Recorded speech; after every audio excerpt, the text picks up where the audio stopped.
Hey, Facebook. Need to apologize. I did try starting live and my service went dead here in the shop and it died. So I'm starting this fresh.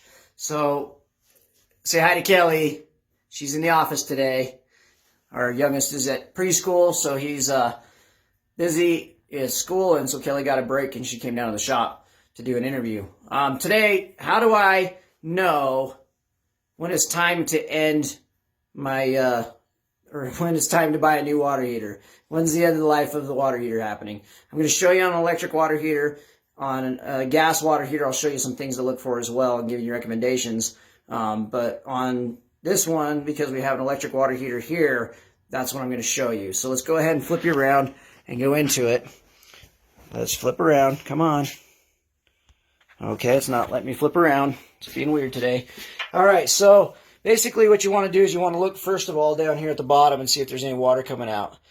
In this situation, we had this temperature and pressure valve blow off, and so we had to replace that not long ago. Something when that blows off right there, something you got to check is your expansion tank. Make sure it's not gone bad. And we had a good expansion tank, so I just replaced that in there. Sometimes your temperature can be too hot, so you might have to change the settings on your temperature for the water heater.